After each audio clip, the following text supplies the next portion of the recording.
Desde el Centro de Noticias de Caracol Televisión en Bogotá, esto es Noticias Caracol Edición Central, con María Lucía Fernández y Jorge Alfredo Vargas.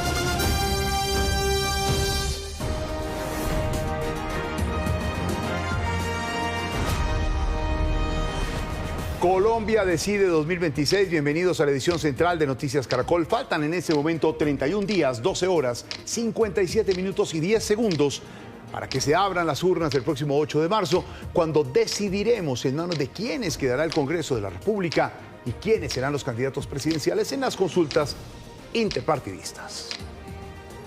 Y un día muy movido en el ámbito político. Esta tarde el Consejo Nacional Electoral le negó la posibilidad a Iván Cepeda de participar en la consulta de la izquierda. El candidato a la presidencia de la República aseguró que competirá directamente en la primera vuelta el próximo 31 de mayo. Después de 4 intentos, la novela en el Consejo Electoral para definir el futuro en la consulta de izquierda de Iván Cepeda terminó. El Consejo Electoral revocó su participación en la consulta del Frente por la Vida. 6 salvamentos, presidente. De acuerdo a reglamento, esta decisión, esta ponencia queda derrotada.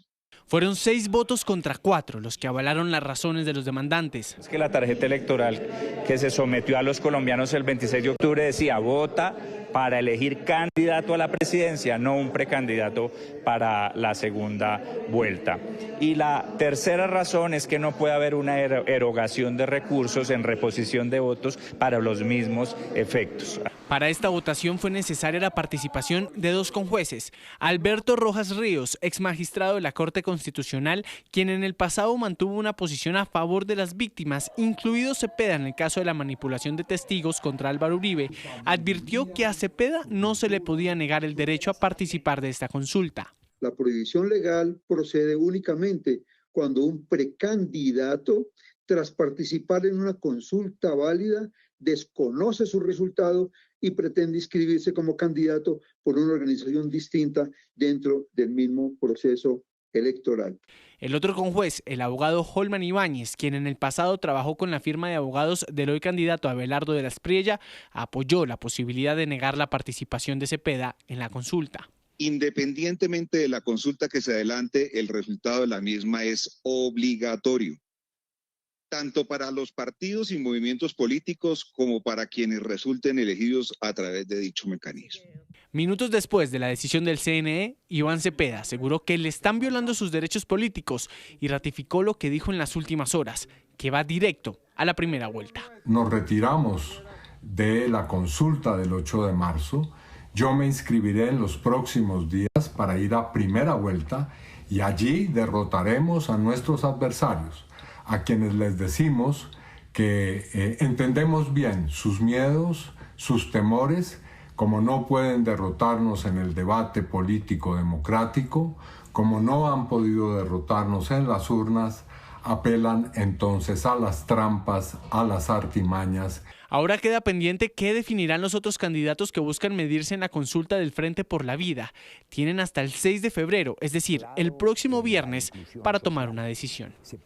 A propósito, tras la decisión del Consejo Nacional Electoral, la gran pregunta es ¿qué pasará con la consulta de la izquierda? María Camila Roa nos explica. María Camila. Sí, Jorge, la consulta del Gran Frente por la Vida se planeó desde el año pasado, cuando diferentes sectores progresistas acordaron medirse este 8 de marzo, luego de que el Pacto Histórico escogiera a su candidato. Ahora, con el anuncio definitivo de Iván Cepeda de su aterrizaje directo, sin escalas, en la primera vuelta, la consulta queda coja e incluso en veremos.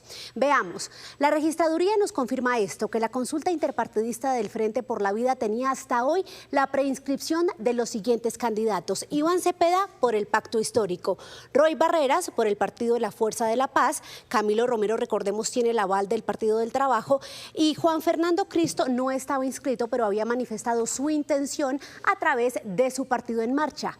Hoy el panorama es este: Cepeda quedó por fuera. El único que se mantiene hoy firme en la consulta es Roy Barreras, y tanto Juan Fernando Cristo como Camilo Romero dicen que se debe convocar una reunión urgente y decidir el siguiente paso en consenso.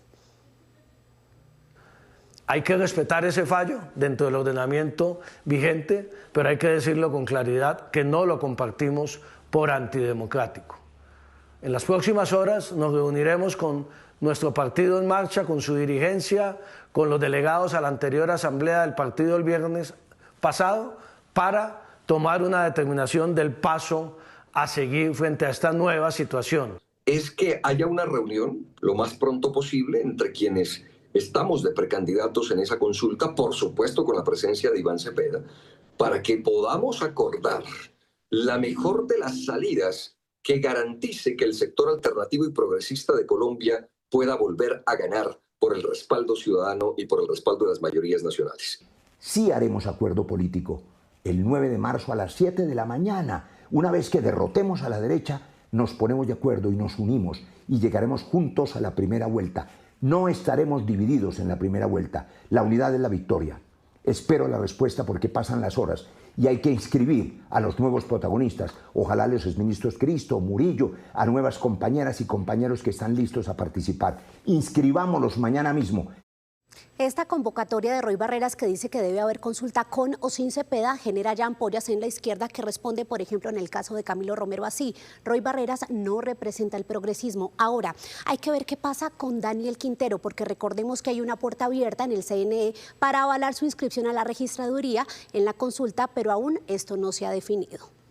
María Camila, gracias. Y a esta hora nos conectamos con Gabriel Cifuentes, analista de Noticias Caracol, para entender qué está pasando con este tema de las consultas. Gabriel, me encanta saludarlo en esta emisión de las 7 de la noche. Y comencemos con la siguiente pregunta: ¿cuáles son los efectos inmediatos de esta decisión del Consejo Electoral, recordemos, de negar la participación de Iván Cepeda en la consulta de la izquierda? ¿Afecta o beneficia al candidato Cepeda, que ya dijo que va a primera vuelta?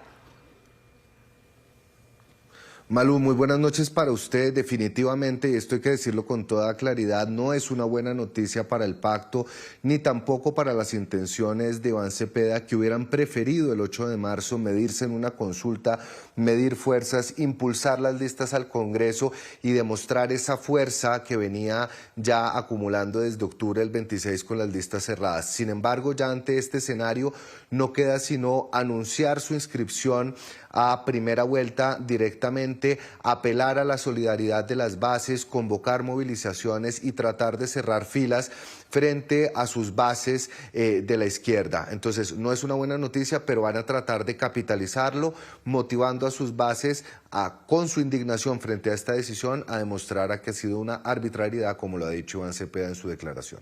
Capitalizarlo. Gabriel, si se mantiene la consulta del Frente por la Vida sin Iván Cepeda, ¿qué implica para esos candidatos? Pues Jorge Alfredo, muy sencillo, no pueden hacer ninguna clase de acuerdo hasta primera vuelta porque las consultas dan un mandato popular para elegir un candidato que vaya a medirse en primera vuelta. Entonces, no podría haber alianzas antes de primera vuelta. Y el segundo efecto político, Jorge Alfredo, es que la izquierda queda fraccionada, o una parte de la izquierda queda fraccionada, porque quienes participen tendrán que enfrentarse con Iván Cepeda en primera vuelta. A propósito, ¿qué tan bueno o malo es para la democracia que se mida solo uno o dos sectores políticos en las consultas del próximo 8 de marzo? Malú, para la democracia siempre es mejor que haya más participación plural y la posibilidad para que los electores escojan entre una paleta ideológica de candidatos, pero la democracia también se tiene que dar bajo el marco normativo. Recordemos que la decisión del CNE no le impide a Iván Cepeda participar democráticamente, sino hacerlo directamente en la primera vuelta. Pero la pregunta que hay que hacerse, Malú, Jorge Alfredo, y es: ¿qué va a pasar con las consultas si están por fuera Cepeda, Abelardo y Fajardo, que son tres figuras significativas? ¿Van a ser unas consultas para buscar una verdadera tercería, o el debate público y la atención se va a desplazar ahora directamente a la primera vuelta? Gabriel, gracias, nuestro analista de Noticias Caracol. Gracias, buenas noches. 7 de la noche, 11 minutos. Hoy la exalcaldesa de Bogotá, Claudia López, y el candidato Leonardo Huerta inscribieron una tercera consulta que llamaron la consulta de las soluciones. Sin Sergio Fajardo a bordo, los dos candidatos presentaron su movimiento de centro, con el que buscan hacerle contrapeso a las otras dos consultas. Sus pilares son la salud, la seguridad y la educación. Sin embargo, horas después de la inscripción, el exalcalde Mauricio Hermitage definitivamente dijo que no va en esta consulta y se inscribirá como candidato para la primera vuelta presidencial. Entre tanto, Sergio Fajardo anunciará mañana su decisión a la propuesta de la exalcaldesa Claudia López. Y hoy también los 9 candidatos de la Gran Consulta por Colombia se inscribieron ante la registraduría para participar en las elecciones del 8 de marzo. Ellos son Paloma Valencia, Vicky Dávila, Mauricio Cárdenas, Juan Carlos Pinzón, Aníbal Gaviria, Juan Daniel Oviedo, David Luna, Juan Manuel Galán y Enrique Peñalosa. Se medirán en las urnas para elegir candidato único a la presidencia de la República. Su lema de campaña se basa en la unidad y la necesidad de construir soluciones en seguridad, empleo y lucha contra la corrupción. En su manifiesto dicen que la intención es llegar juntos al 31 de mayo. Y en la cascada de decisiones del Consejo Nacional Electoral también fue revocada hoy otra lista del pacto histórico a la Cámara de Representantes. Se trata de la lista por Bogotá, que encabeza la representante María Fernanda Carrascal. La demandante fue la también candidata de ese mismo partido, María del Mar Pizarro, quien alegó que no se cumplió con los resultados del 26 de octubre para organizar la lista. Pues en Código Caracol les contaremos cómo queda el tablero político de cara a la primera vuelta presidencial tras la decisión del Consejo Nacional Electoral frente al candidato Iván Cepeda. A esta hora, una noticia en Venezuela que causa revuelo. Alex Saab, uno de los hombres más importantes del régimen de Nicolás Maduro, habría sido capturado en Caracas. Recordemos que el barranquillero ha sido señalado como el testaferro y lavador del dictador. Su captura tendría fines de extradición a Estados Unidos. Beatriz Adrián, ¿qué detalles se conocen desde Caracas? Hola, muy buenas noches, Andreina. Definitivamente la captura de Alex Saab y Raúl Gorrig, empresario de Globovisión, ha dado de qué hablar en todas las redes sociales. Varios medios internacionales, incluyendo la agencia Reuters, ha dicho que un funcionario de Estados Unidos ha confirmado la noticia de su captura por parte de funcionarios de inteligencia del Servicio Bolivariano SEBIN a las 2:30 de la madrugada del día de hoy, y dicen que podría ser deportado en las próximas horas a los Estados Unidos. Esa es la información de Reuters. Por otra parte, el abogado de Alex Saab, Giuliano, asegura que conversó con él telefónicamente y que se encuentra en libertad. También consultamos fuentes del Viceministerio de Comunicaciones y dicen que es un fake news y que Alex Saab y Raúl Gorrig están en libertad. Faltará esperar en las próximas horas a que haya una confirmación oficial de esta información. Beatriz Adriana, a esta hora son versiones encontradas. Gracias por el informe desde Caracas. Y en otras noticias internacionales, Cuba enfrenta un colapso energético. La estatal de electricidad prevé un apagón en las próximas horas que afectará al 52% de la isla. El informe es de Menfesi Eversley, de nuestro canal aliado CGTN desde La Habana. La crisis de combustible en Cuba marca hoy uno de los momentos más tensos para la vida cotidiana y la economía del país. Las afectaciones se sienten en las calles, en los hogares y en sectores clave de la producción y los servicios. En las últimas semanas se ha profundizado la escasez de gasolina y diésel. Muchas estaciones de servicio permanecen cerradas o sin suministro estable, mientras conductores de todo el país realizan largas colas de varias horas frente a los servicentros a la espera de abastecimiento. El impacto social es visible en la movilidad diaria, se ha reducido el transporte público, aumentan los tiempos de espera en paradas y terminales y suben las tarifas en los medios privados. A ello se suma la afectación a la generación eléctrica, que depende en gran medida de estos combustibles. Se ha agravado bastante, ya ha sido mala desde, pero se ha estado agravando y sé que se va a seguir agravando. Llegará el momento en que no tengamos ni más electricidad, ni gasolina, ni siquiera ni para el gas para cocinar. En el plano económico, la crisis golpea sectores estratégicos como el agrícola, ya decía el transporte, también la industria. Entre las causas del agravamiento reciente de esta situación, analistas señalan la reducción de los envíos de petróleo desde socios tradicionales y las dificultades del país para acceder a nuevos suministradores en condiciones financieras favorables. A ello se añaden sanciones y presiones externas que incrementan los riesgos para navieras y gobiernos que decidan vender o transportar combustible hacia Cuba. Desde La Habana, Cuba, Menfesi Eversley, para la Alianza Informativa Latinoamericana. Gracias por su información. Tras el compromiso del presidente Petro en Washington de fortalecer la lucha contra el narcotráfico, se produjo el primer bombardeo contra el ELN en este gobierno. Según inteligencia militar, en el campamento ubicado en una zona del Catatumbo había entre 50 y 60 criminales. Hasta este momento hay 8 muertos. Estas fotografías corresponden a los hallazgos en el lugar del bombardeo, las tiendas de campaña donde dormían los criminales, radios, equipos.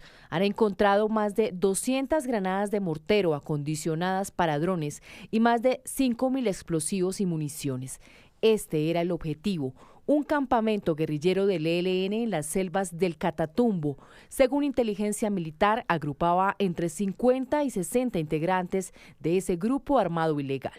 Identificado el blanco, en la madrugada de este miércoles 4 de febrero, fueron lanzadas las bombas desde aeronaves de la Fuerza Aeroespacial Colombiana sobre el área campamentaria, entre los municipios de Tibú y El Tarra.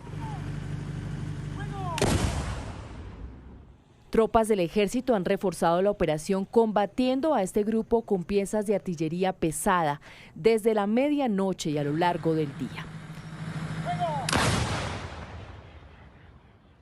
Tras el bombardeo hay inspecciones en la zona afectada y aunque la consolidación de la operación militar sigue en curso, preliminarmente el ejército reportó 8 presuntos integrantes del ELN muertos y un capturado.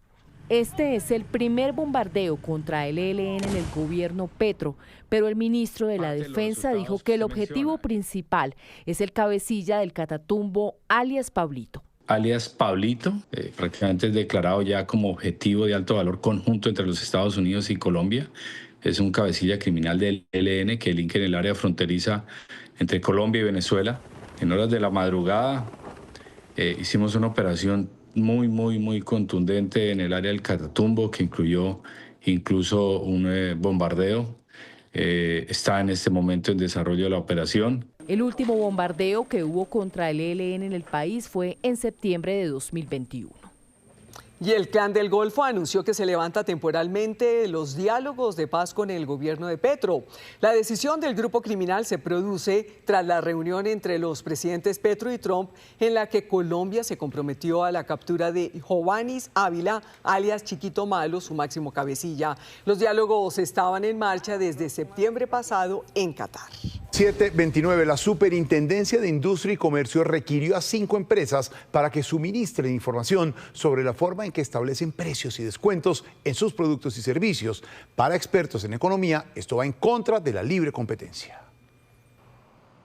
La Superintendencia de Industria y Comercio le pide a 5 empresas explicar cómo fijan sus precios en Colombia. La razón de la medida se debe a que para la superindustria, al parecer, estas compañías estarían engañando a sus clientes con los precios y promociones. Las empresas son libres de establecer unos criterios, de precisamente en el marco de la libre competencia jugar con los precios, digamos. Lo que no son libres es de infringir el régimen legal en materia de política del consumidor o de la libre competencia.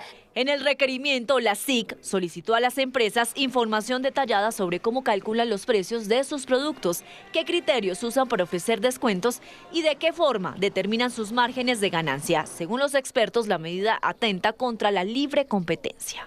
Con efectos adversos sobre la competencia, las promociones y el bienestar del consumidor en el mediano plazo. Definitivamente no es una buena idea por parte de la superintendencia.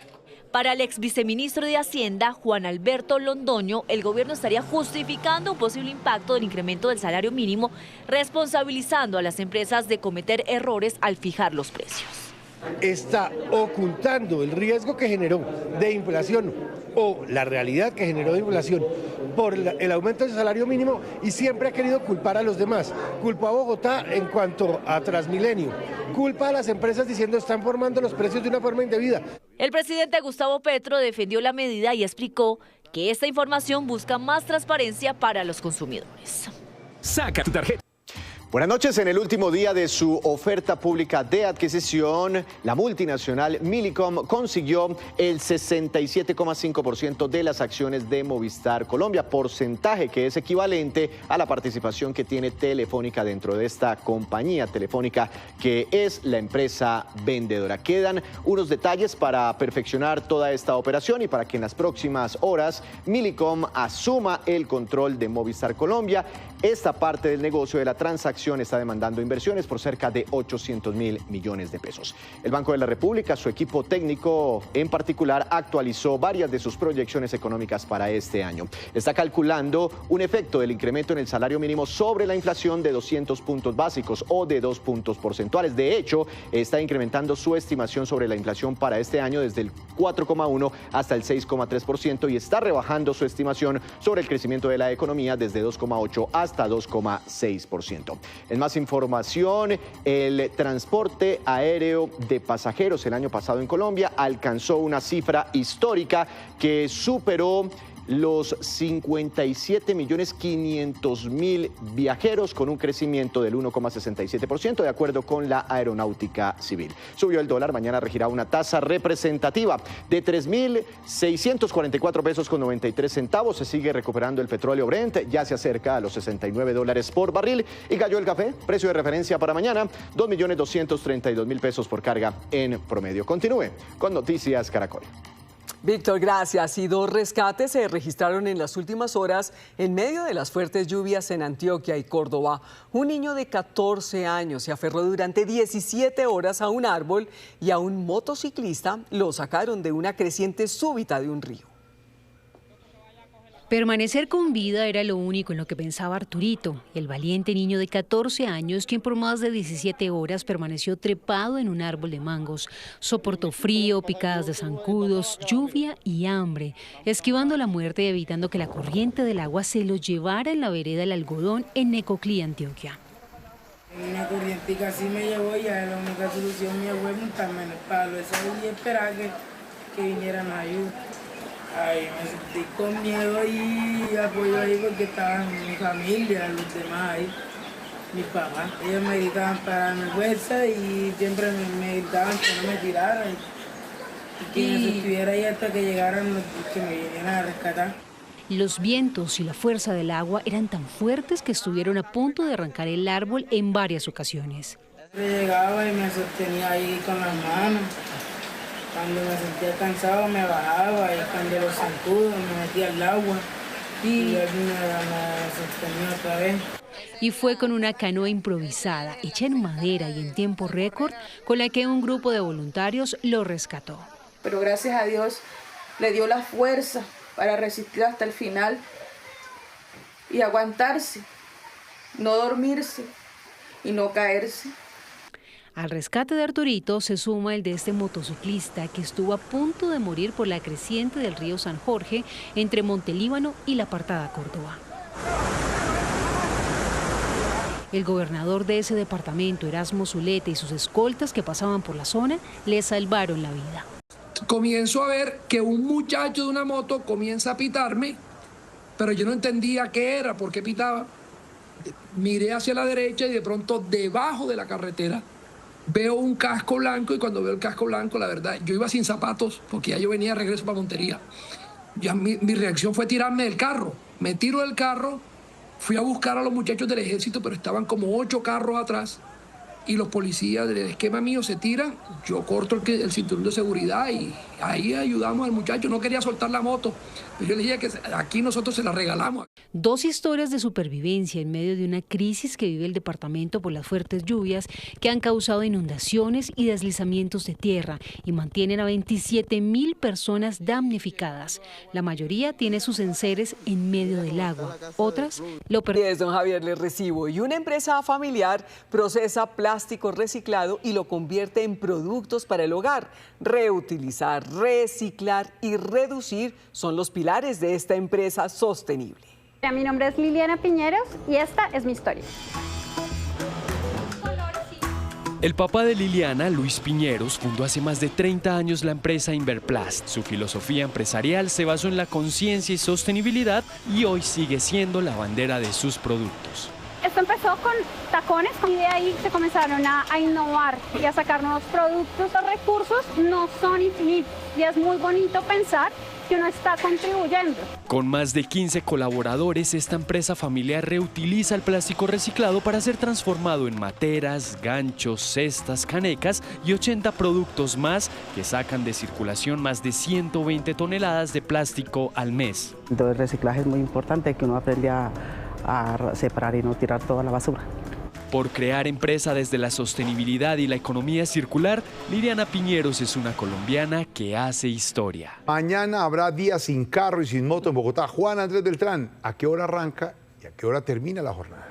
Buenas noches. La restricción inicia a las 5 de la mañana y se extenderá hasta las 9 de la noche para vehículos y motos particulares, entre ellos los vehículos híbridos y con permiso de pico y placa solidario.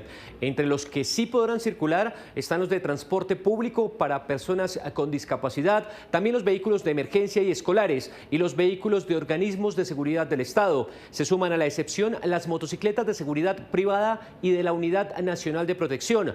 Todos los carros y motos eléctricas también podrán transitar, así como los domiciliarios debidamente identificados. Recuerde que no acatar esta restricción implica una multa de 633.000 pesos y la inmovilización del vehículo.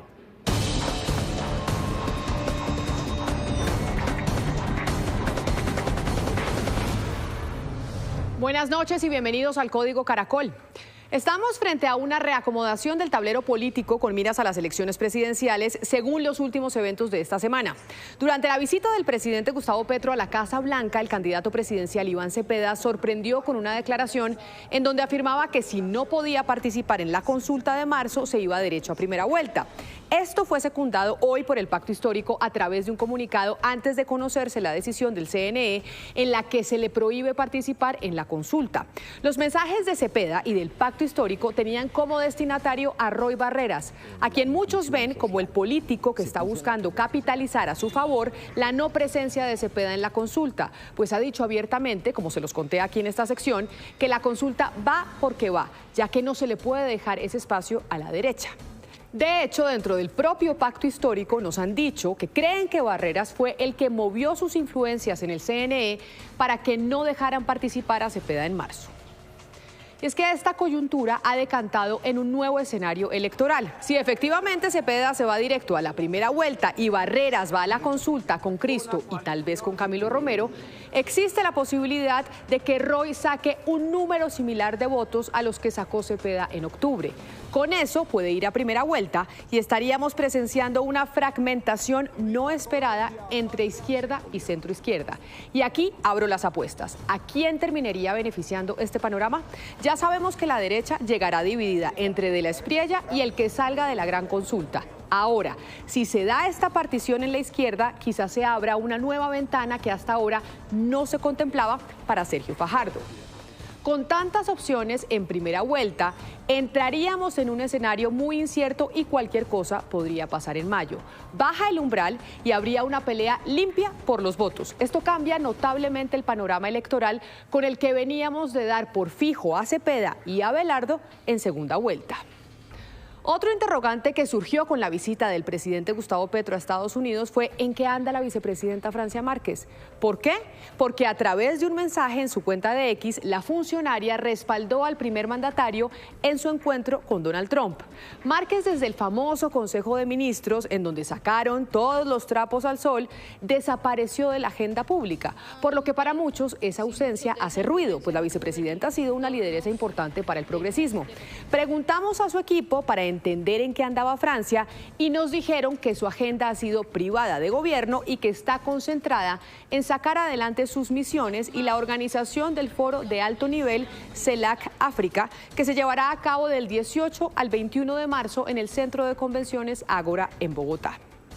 Hoy el presidente de la Corte Constitucional, Jorge Enrique Ibáñez, mostró su preocupación por la desinformación que hay en época electoral, pidiendo respeto por las autoridades electorales y el reconocimiento de los resultados.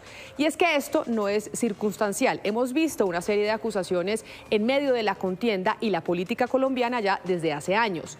En ese sentido, está celebrando la representante a la Cámara, Catherine Jubinao, quien logró a través de una conciliación en la Fiscalía que 3 activistas de redes sociales que apoyan al petrismo e incluso son señalados de tener contratos en el gobierno, tuvieron que rectificar acusaciones en su contra. Ellos son Laura Julieta Martínez, mejor conocida como La Julieta, así como Elizabeth Ortiz y Juan David Pedraza, quienes tuvieron que reconocer que no tenían pruebas para afirmar que Jubinao se había vendido a las EPS, que fue lo que dijeron en su momento. Esto lo que deja claro es que la violencia política en redes sociales, en la que se envían mensajes injuriosos contra adversarios políticos, no la tenemos que permitir. Hasta aquí el Código Caracol. A ustedes una feliz noche. Camila, gracias. Terminamos las noticias. Nos vemos a las 11:30 de la noche en la última edición. Ya viene Desafío Siglo XXI. Esto es Noticias Caracol. Primero la gente. Buenas noches.